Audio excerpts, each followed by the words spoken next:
एक लोटा पानी। चैत का महीना था। ग्वालियर राज्य का मशहूर डाकू परशुराम अपने अरबी घोड़े पर चढ़ा हुआ जिला दमोह के देहात में होकर कहीं जा रहा था। लकालक दोपहरी थी। प्यास के कारण परशुराम का गला सूख रहा था। कोई तालाब, नदी या गांव दिखाई न देता था। चलते चलते एक चबूतरा मिला जिस पर एक शिवलिंग रखा था। छोटे और कच्चे चबूतरे पर बरसात के पानी ने छोटे छोटे गड्ढे कर दिए थे, इसलिए महादेव जी की मूर्ति कुछ तिरछी सी हो गई थी। यह देख परशुराम घोड़े से उतरा और उसे एक पेड़ से बांधकर अपनी तलवार से महादेव जी की पिंडी को ठीक बिठलाने लगा। परशुराम बोला, महादेव गुरुजी हैं। परशुराम के गुरु थे, इसलिए मेरे भी गुरु हैं। वे भी ब्राह्मण थे, मैं भी ब्राह्मण हूँ। उन्होंने अमीरों का नाश किया था और गरीबों का पालन किया था। मैं भी वही कर रहा हूँ। मूर्ख लोग मुझे डाकू कहते हैं। धनवान से जबरन धन लेकर दिनों का पालन करना क्या डाकूपन है? है तो बना रहे। ग्वालियर राज्य ने मेरे लिए 5,000 का इनामी वारंट जारी किया है और भारत सरकार ने 25,000 का। मेरी गिरफ्तारी के लिए 30,000 का इनाम छप चुका है। वे लोग अमीरों के पालक और गरीबों के घालक हैं, इसलिए मुझे डाकू कहते हैं। डाकू वे हैं या मैं, इसका निर्णय कौन करेगा? खैर, कोई परवाह नहीं। जब तक शंकर गुरु का पंजा मेरी पीठ पर है तब तक कोई परशुराम को गिरफ्तार नहीं कर सकता। लेकिन क्या मैं आज प्यास के मारे इस जंगल में मर जाऊंगा? मेरे 15 साथी जो सब पढ़े लिखे और बहादुर हैं, अपने अपने अरबी घोड़ों पर चढ़े मुझे खोज रहे होंगे। जब वे मुझे इस जंगल में मरा हुआ पाएंगे तब वे नेत्रहीन होकर बड़े दुखी होंगे। बाबा गुरुदेव, क्या एक लोटा पानी के बिना आप मेरी जान ले लेंगे? तब तक एक बुढ़िया वहाँ आई। उसके हाथ में एक लोटा जल था और लोटे के ऊपर एक कटोरी थी जिसमें मिठाई रखी थी। परशुराम, बूढ़ी माई, तुम कहाँ रहती हो? बुढ़िया, थोड़ी दूर पर शेखुपुर गांव है, बागों में बसा है, इसलिए दिखाई नहीं देता। वहीं मेरा घर है। जाति की अहीर हूँ बेटा। परशुराम, यहाँ क्यों आई हो? चबूतरे पर पानी और मिठाई रखकर बुढ़िया बैठ गई और रोने लगी। परशुराम ने जब बहुत समझाया तब वह कहने लगी, बेटा, मौत के दिन पूरे करती हूँ। घर में एक लड़का था और बहू थी। मेरा बेटा बिहारी तुम्हारी ही उम्र का था। उसी ने यह चबूतरा बनाया था और कहीं से लाकर उसी ने महादेव यहाँ रखे थे। रोजाना पूजा करता था। पर साल इस गांव में कलमुही, ताउन, प्लेग आई। बेटा और बहू दोनों एक 10 साल की कन्या छोड़कर उड़ गए। रोने के लिए मैं रह गई। जब से बेटा मरा तब से मैं रोज़ एक लोटा पानी चढ़ा जाती हूँ और रो जाती हूँ। इस साल वैशाख में नातिन चंपा का विवाह है। घर में कुछ नहीं है। न जाने कैसे महादेव बाबा चंपा का विवाह करेंगे। परशुराम, महादेव बाबा चंपा का विवाह खूब करेंगे। तुम यह पानी मुझे पिला दो, बड़ी प्यास लगी है। बुढ़िया, पी लो बेटा, पी लो, मिठाई भी खा लो। यह पानी जो तुम पी लोगे तो मैं समझूंगी कि महादेव जी पर चढ़ गया। आत्मा सो परमात्मा। मैं फिर चढ़ा जाऊंगी। पी लो बेटा, पी लो, पहले यह मिठाई खा लो। इतना कहकर बुढ़िया ने पानी का लोटा और मिठाई की कटोरी परशुराम के सामने रख दिए। मिठाई खाकर और शीतल स्वच्छ जल पीकर परशुराम बोले, चंपा का विवाह कब होगा माई? बुढ़िया, बैसाख के उजरे पाक की पंचमी को टीका है। केसरीपुर से बारात आएगी। परशुराम, विवाह के लिए तुम चिंता कुछ मत करना। तुम्हारी चंपा का विवाह महादेव ही करेंगे। बुढ़िया, तुम कौन हो बेटा? तुम्हारी 1000 उम्र हो। गांव तक चलो तो तुमको कुछ खिलाऊं। भूखे मालूम होते हो। परशुराम, भूखा तो हूँ पर गांव में नहीं जा सकता। मेरा नाम परशुराम है और लोग मुझे डाकू कहते हैं। आगरे के कप्तान यंग साहब, जिन्होंने सुल्ताना डाकू को गिरफ्तार किया था, 30 सिपाहियों के साथ मेरे पीछे लगे हुए हैं। मेरे साथी छूट गए हैं, इसलिए मैं गांव में नहीं जा सकता। जिस दिन चंपा का विवाह होगा उस दिन तुम्हारे गांव में 5 मिनट के लिए आऊँगा। बुढ़िया, तुम डाकू तो मालूम नहीं पड़ते, देवता मालूम पड़ते हो। घोड़े पर सवार होकर परशुराम ने कहा, अब ऐसा ही उल्टा ज़माना आया है माई। उदार और बहादुर को डाकू कहा जाता है और महलों में बैठकर दिन दहाड़े गरीबों को लूटने वालों को रईस कहा जाता है। धर्मात्मा भीख मांगते हैं, पापी लोग हुकूमत करते हैं।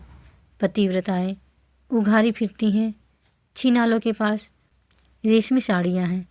कलयुग है ना, मैं जाता हूँ। मेरा नाम याद रखना, पंचमी को आऊँगा।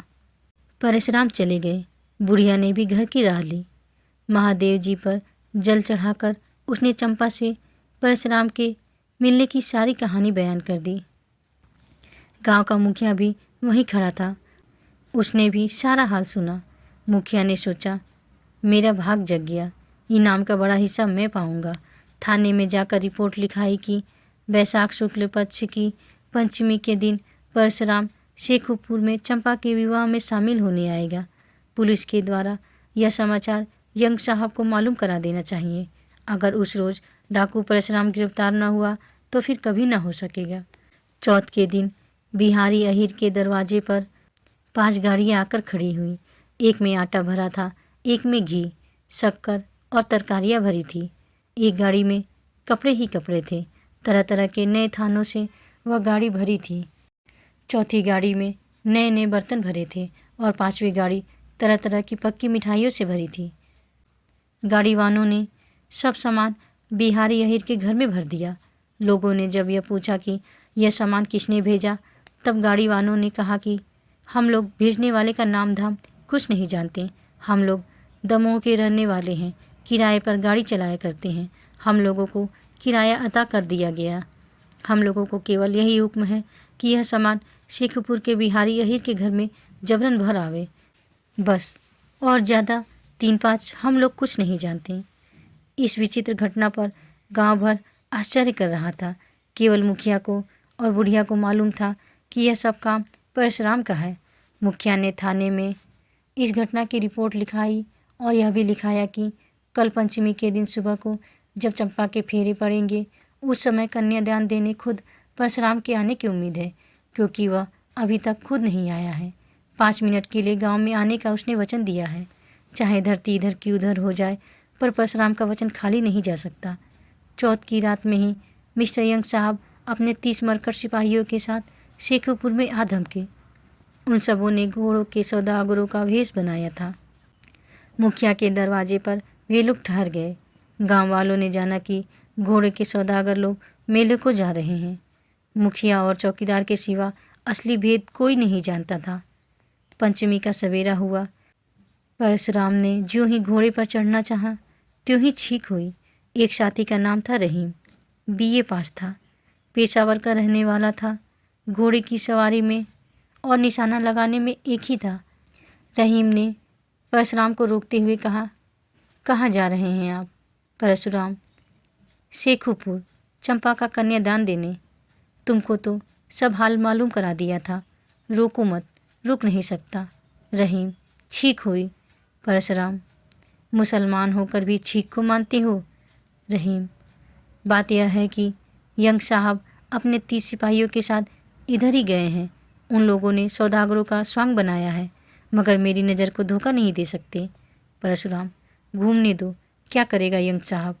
रहीम, मालूम होता है कि मूर्ख बुढ़िया ने आपको मिलने का हाल अपने गांव में बयान कर दिया है। पुलिस को आपके जाने का हाल मालूम हो गया है, तभी यंग साहब ने मौका देखकर चढ़ाई की है। परशुराम, संभव है तुम्हारा अनुमान सही हो, लेकिन इसी डर से मैं अपने वचन को तोड़ नहीं सकता। एक लोटा पानी से उरीढ़ होना है।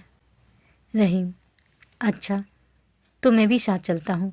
जो वक्त पर साथ दे वही साथी है। परशुराम, तुम्हारी क्या ज़रूरत है, तुम यहीं रहो। रहीम, मैं आपको अकेला नहीं जाने दूंगा, नमक हरामी नहीं करूँगा। आपकी जान जाएगी तो पहली मेरी जान जाएगी। दोनों घोड़े पर सवार होकर शेखुपुर की ओर चल दिए। वे उस समय बिहारी के दरवाजे पर पहुँचे जब चंपा के फेरे पड़ गए थे और कन्यादान का समय आ गया था। अपने घोड़े की बागडोर रहीम को पकड़ाकर परशुराम उतर पड़े और घर में घुस गए। 5 मुहरों से परशुराम ने चंपा का कन्यादान सबसे पहले दिया और वे बाहर जाने लगे। गांव वालों ने जान लिया कि इस व्यक्ति ने ही 5 गाड़ियां सामान भेजा था। श्रद्धा के मारे उन लोगों ने परशुराम को घेर लिया। मारे खुशी के बुढ़िया की बोलती बंद थी। एक आदमी ने बोला, वाह मालिक, बिना जलपान किए कहाँ जाते हो। दूसरा आदमी लोटा लिए चरण धोने का उपाय करने लगा। तीसरा आदमी परशुराम को बैठने के लिए अपना साफा धरती पर बिछाने लगा। चौथा आदमी दौड़ा तो एक दोने में मिठाइयाँ भर लाया। परशुराम ने कहा, कैसे पागल हो तुम लोग, जिस कन्या का कन्यादान दिया उसी का भोजन कैसे करूँगा। इतना कहकर वे घर से बाहर आ गए। घोड़े पर चढ़ते चढ़ते परशुराम ने देखा कि यंग साहब ने सदल बल उनको घेर लिया है।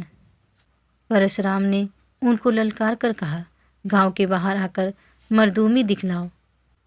इसके बाद रहीम के साथ परशुराम ने घोड़ों को एड़ लगाई और गांव से बाहर हो गए। साहब ने पीछा किया। सब लोग घोड़ों पर सवार थे। तड़ातड़ गोलियां छूटने लगी। वे दोनों भी फायर करते जाते थे। परशुराम और रहीम के अचूक निशानों ने 5 सिपाही मार डाले। परशुराम को भागने का अवसर देने के लिए रहीम ने अपना घोड़ा पीछे लौटाया और वह सिपाहियों के साथ जूझने लगा। सब लोगों ने उसे घेर लिया। दनादन गोलियां छूटने लगी। 3 सिपाही रहीम ने मौत के घाट उतार दिए। उसके शरीर में 4 गोलियां धंस चुकी थी। एक गोली घोड़े को लगी। घोड़ा और सवार दोनों ही मरकर गिर पड़े। तब तक परशुराम एक कोस आगे निकल गए थे। साहब ने रहीम को वहीं छोड़ा और परशुराम का पीछा किया। 3 कोस के बाद परशुराम दिखाई पड़े। साहब की गोली से परशुराम का घोड़ा घायल होकर गिर पड़ा। परशुराम पैदल चलने लगे। आगे था एक नाला, 5-6 गज चौड़ा था और 30 हाथ गहरा था। बरसाती पानी ने उस नाले को खंदक का रूप दे दिया था। परशुराम ने कूदकर उसे पार करना चाहा, परंतु पैर फिसल गया। वे खंदक में गिर पड़े। किनारे यंग साहब आ खड़े हुए। नीचे अंधेरा था, साफ साफ दिखाई न पड़ता था। जो ही साहब ने नीचे झांका त्यों ही परशुराम ने गोली छोड़ दी। विक्टोरिया के इकबाल साहब तो बच गए, मगर उनका टोप उड़ गया। सिपाहियों ने गोली छोड़ी। परशुराम एक किनारे छिप गए। फायर खाली गया। साहब ने कहा, 30 हाथ गहरे गड्ढे में गिरा तो भी निशाना मार रहा है। शाबाश बहादुर, शाबाश। तब तक परशुराम ने आवाज़ के निशाने पर एक गोली छोड़ दी।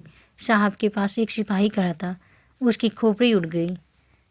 साहब ने कहा, हमारे 9 आदमी काम आ चुके हैं, मगर डाकू का एक ही आदमी मरा। एक सिपाही था राजपूत। उसने आगे बढ़कर कहा, मिट्टी गिराकर डाकू को दबा देना चाहिए। आवाज़ का निशाना साधकर परशुराम ने गोली छोड़ी।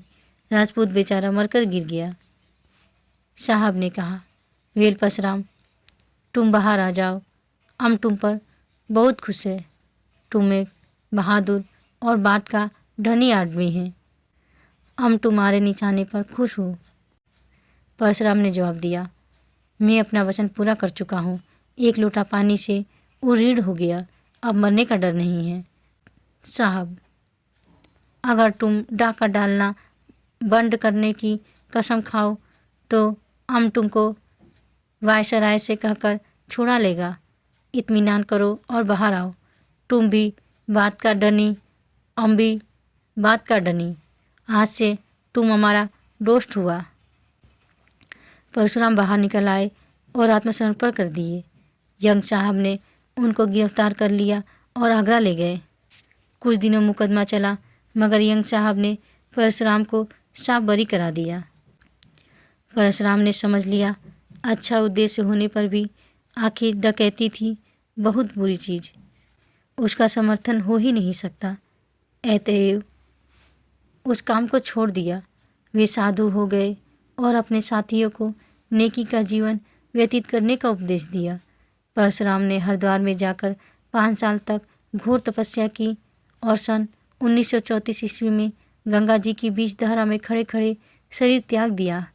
परशुराम ने यह दिखला दिया कि विपत्ति को देखकर भी वचन का पालन करना चाहिए। राधे राधे।